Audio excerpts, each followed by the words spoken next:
Halo Healthy People, jumpa lagi dengan saya Lianita Ruhyat di CNN Indonesia Health dan Healthy People. Campak ini sering dianggap sebagai penyakit anak biasa. Gejalanya yang diawali demam, batuk, hingga muncul ruam merah di kulit. Tapi tahukah Anda, campak ini ternyata bisa berujung pada komplikasi yang serius, bahkan kasus kematian jika tidak ditangani dengan tepat. Nah, sebenarnya seberapa bahaya campak, siapa saja yang paling beresiko, dan benarkah penyakit ini bisa dicegah? Kita akan kupas tuntas seputar fakta, mitos, sampai langkah pencegahan campak yang penting untuk kita ketahui. Dan untuk membahasnya sudah bersama saya di studio dokter spesialis penyakit dalam Dr. Adeline Intan Pratiwi Pasaribo. Halo dok, apa kabar? Kabarnya baik, Mbak Lia. Baik ya, kita akan bahas campak dok yang saat ini sedang menjadi sorotan banyak orang karena mungkin awalnya dianggap biasa, ternyata sekarang kondisinya KLB. Sebenarnya seberapa serius penyakit yang sebenarnya dianggap biasa ini dok? Ya, jadi campak ini tuh bukan penyakit virus biasa sebenarnya. Bukan penyakit virus biasa. Ya, itu ditandai dari tahun lalu sampai sekarang aja itu udah ada sampai 10.000 kasus suspek, lalu sampai udah 8.000 yang terkonfirmasi dan sudah ada kematian akibat campak ini. Gitu ya, begitu juga kasus-kasus di seluruh dunia selain dia infeksi virus yang seperti demam, batuk pilek saja, tapi juga ada komplikasi yang terjadi sampai dengan kematian. Jadi radang otak ada, pneumonia ada. Jadi ini memang bukan hanya infeksi virus biasa. Oke, jadi ini bukan infeksi virus biasa. Apa gejala awal yang biasanya disalahartikan gitu, orang-orang tidak mengira ini campak ternyata serius begitu dok? Ya, jadi ini penting. Jadi kalau kita ngomongin infeksi itu kan kita selalu ada fase inkubasi gitu ya. Setelah inkubasi baru ada nanti fase pendahulu, lalu kita kan biasanya tahu campak ini dengan ada ruam-ruam. Yang merah-merah. Ruam-ruam merah di kulit. Nah sebenarnya sakitnya itu sudah mulai sebelumnya. Sebelum ruam ini muncul? Iya betul. Jadi gejalanya itu tuh kalau kita singkat tuh biasanya 3C. C itu ada konjungtivitis, lalu ada cough, batuk, lalu ada koriza. Koriza itu kayak hidungnya pilek gitu ya. Nah itu adalah gejala kita sebutnya prodromal. Jadi gejala yang muncul duluan. Nah biasanya itu nanti disertai demam. Demamnya tinggi 38 sampai 40 derajat. Lalu setelah itu gejala itu agak membaik, lalu muncullah si ruam. Jadi awalnya sebenarnya sebelum demam ada gejalanya? Betul. Jadi gejala-gejala itu yang orang mungkin sering lihat sebagai flu biasa, pilek biasa. Nah tapi setelah beberapa hari, 3-4 hari sesudahnya muncul ruamnya, baru oh ini ternyata campak. Nah tapi sebenarnya sakitnya itu udah terjadi sebelum ruamnya itu muncul, seperti itu. Jadi itu yang sering orang kita salah memahami, oh ini sepertinya flu biasa, ternyata ini campak. Ternyata campak. Tapi bahayanya itu munculnya pada saat gejala sebelumnya apa setelah ruamnya itu muncul dok? Maksudnya untuk masa kritisnya itu? Ya, jadi yang penting itu adalah bahwa di sebelum ruam itu muncul, sebenarnya itu udah bisa nularin ke orang. Oke, padahal kita belum tahu ini campak atau bukan karena ruamnya tadi belum muncul ya? Nah, jadi seringkali pas ruamnya aja, oh ini campak, udah jauh. Padahal sebenarnya kita udah kontak dari sebelumnya dan itu kita udah bisa berisiko tinggi untuk tertular bahkan sebelum ruamnya itu muncul. Nah, itu yang sering jadinya penularannya jadi lebih mudah dibandingkan infeksi-infeksi virus yang lain. Jadi kasusnya langsung banyak begitu ya, karena belum ketahuan, justru sudah berinteraksi dengan orang-orang. Jadinya kalau misalnya memang ada demam atau gejala-gejala pilek, sebaiknya juga memang tidak berinteraksi dulu begitu ya dok ya, itu sarannya mungkin ya. Tapi kalau kita membedakan bentol dari dan juga gejala campak, ada roseola dan juga rubella, itu membedakannya gimana dok? Ya jadi sebenarnya salah satunya adalah timing tadi ya. Kalau campak itu tuh kan biasanya gejalanya dulu, baru nanti dia akan muncul rashnya atau ruamnya. Jadi gejala dulu, demam, pilek dulu, baru 3-4 hari dia muncullah si ruam. Nah biasanya itu ruamnya munculnya dari wajah, kepala, baru nanti menyebar ke seluruh tubuh gitu ya. Tidak ada tempat tertentu ya dok ya, benar-benar ke seluruh tubuh gitu? Iya, tapi biasanya mulainya tuh dari kepala, dari leher kayak gitu. Nah kalau roseola tuh juga sebenarnya mirip-mirip, rubella juga mirip-mirip. Jadi sebenarnya yang penting tuh kalau memang udah ada rash itu tuh mungkin lebih baik diperiksa gitu ya, karena kalau rashnya sendiri, ruamnya sendiri itu bisa hampir mirip satu sama lain, bukan hanya infeksi virus saja tapi infeksi bakteri juga ada yang rashnya mirip. Jadi mungkin kesadaran dininya aja, jadi ketika ada rash ya udah nanti langsung berobat untuk ngelihat ini lebih ke arah mana ya, ke arah rubella atau... Tadi dokter bilang agak mirip, tapi kalau yang membedakannya apa dok? Apa memang kalau dipegang terasa atau seperti apa rashnya ini? Ya, jadi kalau secara klasiknya itu adalah dia kayak kemerahan, terus ada yang sejajar dengan kulit, ada juga yang agak menonjol. Nah tapi itu juga bisa ditemui di sakit yang lain gitu. Jadi kita emang nggak bisa ngelihat dari ruamnya aja, tapi harus ngelihat dari perjalanannya dia, apa dia duluan gejala apa duluan yang muncul, timing demamnya, timing muncul rashnya itu juga penting untuk buat diagnosis campaknya gitu. Oke, tapi terus ruamnya ini berapa lama dok bisa hilang? Nah itu juga tergantung, karena ini dia adalah, jadi kan dia biasanya muncul gejala awal baru 3-4 hari, Muncul ruam. secara klasik dia akan muncul ruam. Nah ruamnya ini tergantung daya tahan tubuh gitu ya, karena virus ini kan dirawan oleh daya tahan tubuh kita. Kalau misalnya cukup baik, mungkin dalam 3-4 hari dia akan mulai memudar lalu mengelupas gitu ya. Tapi pada kondisi-kondisi tertentu, misalnya seseorang dia daya tahan tubuhnya tidak sebaik orang pada umumnya, mungkin itu akan butuh waktu lebih panjang. Atau mungkin orang-orang tersebut yang akan bisa muncul komplikasi yang selain ruam, dia muncul kena ke organ-organ lain gitu. Bicara soal komplikasi ini gimana dok? Bagaimana jalurnya saat penyakit campak ini bisa menimbulkan komplikasi? Oke, jadi campak itu tuh kan dia sebenarnya menular itu tuh virusnya masuk ke lapisan mukosa. Mukosa itu kayak lapisan mulut, hidung atau mata gitu ya. Nah nanti dia akan masuk ke sel imun di situ, lalu dia akan menyebar ke seluruh tubuh. Kita sebut viremia. Jadi virusnya menyebar ke seluruh tubuh, lalu nanti dia akan, karena dia menyebar tentu saja dia bisa menyerang organ manapun di tubuh.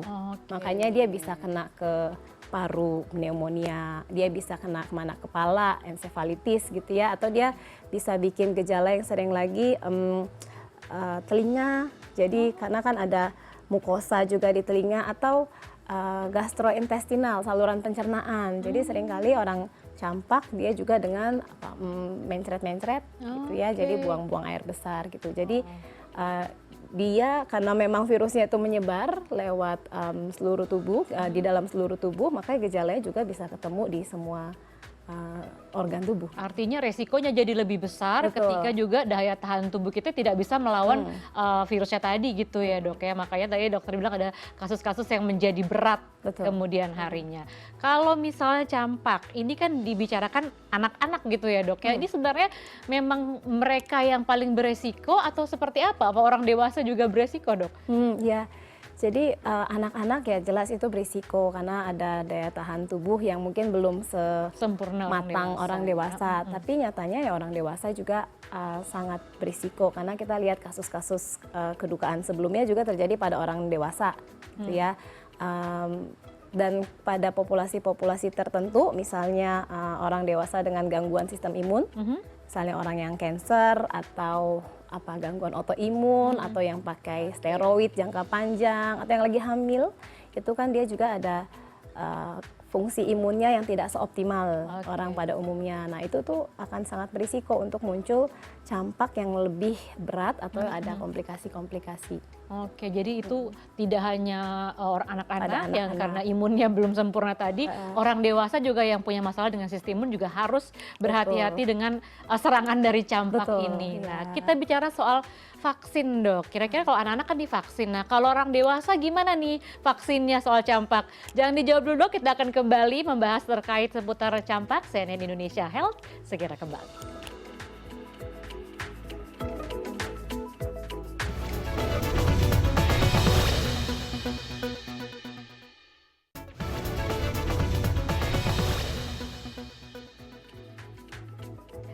Ya, Anda masih menyaksikan CNN Indonesia Health dan saya masih bersama dengan Dr. Adeline Intan. Tentunya kita masih bahas soal campak nih. Tapi sebelum kita lanjutkan perbincangan kita terkait dengan campak dan bagaimana bahayanya lagi, dok, kita akan bahas terkait mitos dan fakta. Ini banyak banget beredar di masyarakat Tapi jangan sampai salah, kita bahas ya. Kali ini langsung ke mitos atau fakta yang pertama kita lihat, Dok. Nah ini, benar nggak nih Dokter Adeline? Mitos atau fakta kalau sudah terkena campak jadi nggak perlu vaksin lagi? Iya, iya. Jadi secara ini setengah benar setengah tidak gitu ya. Oh gitu, jadi Ya, ada jadi mitosnya, ada faktanya. Ya, jadi secara keilmuan tuh memang benar kalau kita udah kena campak, idealnya tuh kita udah punya imunitas terhadap campak ke depannya. Namun memang itu adalah hal-hal yang nggak bisa terlalu diprediksi, kita nggak bisa ngukur sistem imun, sehingga masih ada rekomendasi misalnya pada kasus luar biasa seperti yang terjadi sekarang untuk booster.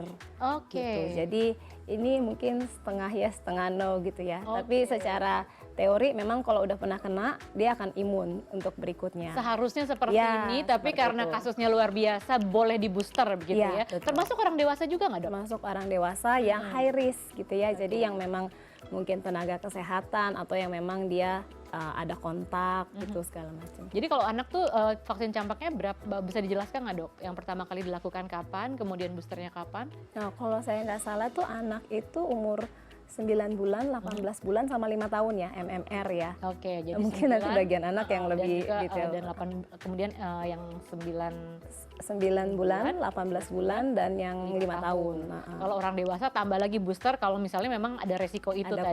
kondisi-kondisi Oke, baik. Kita lanjutkan yang selanjutnya, mitos atau fakta. Nah, ini campak hanya menular melalui sentuhan dengan penderita. Kalau ini jelas mitos. Oh, mitos? Ya. Jadi kalau selain sentuhan juga bisa. Karena dia itu menular lewat droplet atau airborne juga. Tadi yang saya jelaskan di awal, gejala batuk, pilek, nah itu dia udah bisa menularkan tuh. Ya. Walaupun belum ada ruamnya tadi, Walaupun dia belum udah ada bisa ruam. menularkan. Betul. Oke. Ya, jadi ini mitos. Pantesan di bulan di Lebaran kemarin sangat ini ya, gejalanya tuh banyak yang bilang hati-hati karena kan Lebaran Iya, banyak yang betul. silaturahmi segala Betul, macam, iya. hati-hati sama campak gitu ya. Oke, selanjutnya ini mitos atau fakta, Dok? Selanjutnya, campak dapat menyebabkan gangguan pada sistem syaraf yang muncul beberapa tahun setelah infeksi. Mitos atau fakta, Dok? Ini fakta. Oh, ini fakta. Ya. Jadi abis sakit campak beberapa tahun setelahnya bisa ada gangguan. Ya, jadi ada namanya SSPE. SSPE. Jadi itu subacute sclerosing panencephalitis. Jadi dia itu ada gangguan di otak gitu yang muncul sebenarnya bisa sampai beberapa tahun, 3, 4 sampai 7 tahun pasca terkena infeksi campak. Semua penderita campak kah? Tidak. Jadi ini adalah komplikasi atau kondisi yang sangat jarang tapi muncul pada beberapa kasus. Dan harus diwaspadai gitu Iya, ya. betul. Kasusnya untuk penderita yang seperti apa, Dok? Ini masih belum bisa ada polanya tertentu. Kita bahkan belum tahu sejauh ini mekanismenya. Jadi ya masih dalam observasi lah dalam. Tapi tetap resiko ini tetap ada, makanya betul. harus diwaspadai. Betul. Oke, kita lanjut nih, mitos atau fakta selanjutnya tentang campak nih masih. Pasien campak nggak boleh mandi. Gimana tuh, Dok? Mitos. Oh, kalau Mandi. air nggak masalah Nggak justru. masalah. Kalau Mandi kan ya mandi untuk dirinya sendiri ya, jadi silakan mandi aja gitu. Tapi ya dia jangan berenang ke kolam renang umum kayak gitu ya. Jadi kalau untuk mandi silakan mandi untuk kebersihan badan. Oke, Ya. tapi ruam-ruamnya nggak jadi makin banyak gitu kalau misalnya mandi. Enggak, Nggak harusnya beda sama cacar ya? ya cacar juga boleh mandi Oh, sebenarnya. cacar juga boleh mandi ya? Iya. Kan dulu mandi. ada mitosnya gitu kan, cacar takutnya ntar bentol-bentolnya makin Oh, banyak. enggak. Mandi, Cacar mandi. tidak, campak pun tidak. Jadi mandi, jangan malas ya. Kalau yang kesakit campak tetap mandi karena itu menjaga kesehatan Ya, justru ya, Dok ya. betul. Oke, kita lanjut. Mitos atau fakta yang terakhir, Dok, ini vaksin campak mematikan dan menyebabkan autisme. Ya, oke. Ini mitos. Oh, ini mitos. Ya, Vaksinnya tidak mematikan, justru Tidak. penyakitnya yang lebih betul ya. mematikan ya. Tapi ini memang dimengerti ini menjadi kekhawatiran banyak orang tua. Ini tuh mitos yang udah beredar sangat lama dan Ya. sangat besar sampai membuat vaksin MMR ini tuh cukup dihindari. Oke. Tapi ini dari bukti-bukti yang ada, penelitian yang ada ini adalah mitos. Ini ada Jadi- mitos dan ini memang harus dijelaskan ya, tidak menyebabkan kematian dan juga tidak menyebabkan autisme. Iya. Oke, campak ataupun vaksin yang lain juga? sejauh ini belum ada yang terbukti menyebabkan kematian atau autisme yang beredar ya. Nah itu dia ya, kita sudah jelaskan di sini. Ini adalah salah satu mitos yang memang tadi kata dokter menyebabkan vaksin ini jadi banyak dihindari oleh ibu-ibu. Padahal ini sangat penting ya, karena dampak dari campak tadi sudah kita jelaskan, dari dokter juga jelaskan bahwa bisa menyebabkan hal yang cukup serius gitu.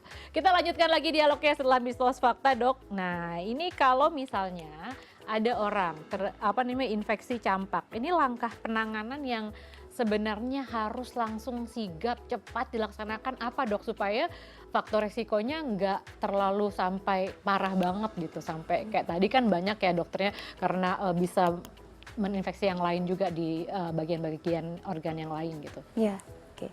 Jadi kalau udah terdiagnosis nih campak, jadi yang utama adalah sebenarnya penyakit ini tuh harus dilawan dengan sistem imun yang baik. Oke. Sehingga langkah awal-awalnya itu tentu saja istirahat yang cukup, makan yang bergizi, lalu kalau misalnya demam boleh pakai obat anti demam, istirahatnya yang baik segala macam. Lalu dalam kondisi-kondisi tertentu apabila gejalanya memberat ya mungkin dia adalah orang-orang yang perlu dirawat inap. Lalu ada juga terapi-terapi misalnya vitamin A, yang karena memang ada hubungan kekurangan vitamin A dengan kondisi campak ini, dan yang paling penting juga isolasi. Jadi jangan menularkan ke orang lain karena kan tadi kita udah ketahui ini sangat mudah untuk menular. Jadi isolasi, jaga kesehatan tubuh pribadi, istirahat, makan yang cukup. Nah, kalau misalnya ada red flags, misalnya muntah-muntah, nggak mau makan, diare yang tidak berhenti atau nyeri kepala, sesak nafas, mungkin inilah orang-orang yang butuh perawatan di rumah sakit. Oke.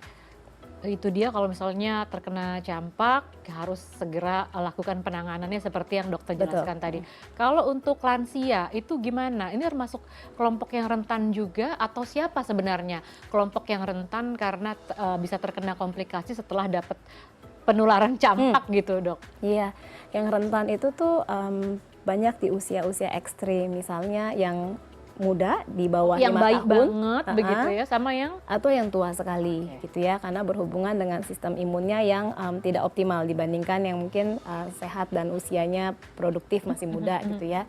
Tapi usia-usia yang muda pun pada populasi tertentu tadi sempat kita bahas, misalnya dia ada penyakit imun, lupus, atau penggunaan obat-obat pengontrol imun, steroid yang panjang, atau hamil, atau pada pasien kanker, kemoterapi, radiasi itu juga akan berisiko. Atau pasien transplantasi itu kan juga sekarang udah meningkat ya. Nah itu populasi orang yang memang usianya muda, tapi kalau dia mengalami kondisi tersebut, dia akan berisiko untuk terkena campak yang lebih berat. Gangguan imun tadi ya, orang dengan gangguan imun tadi. Berarti vaksinnya juga harus diberikan kepada orang-orang ini ya, Dok ya? Iya, dengan syarat-syarat tertentu. Oke, tetap ada syaratnya ya, karena Betul. melihat dengan penyakit yang dia derita begitu ya, Benar, Dok ya. ya. Nah, kalau misalnya setelah imunisasi, sebenarnya langkah lanjutannya tuh apa, Dok? Kita penasaran nih, kan udah divaksin nih, kemudian langkah lanjutan apa supaya kita nggak terkena campak, Dok? Oh Ya, iya. jawabannya mungkin akan kita bahas setelah jeda berikut. Tetap di CNN Indonesia Health, kami segera akan kembali.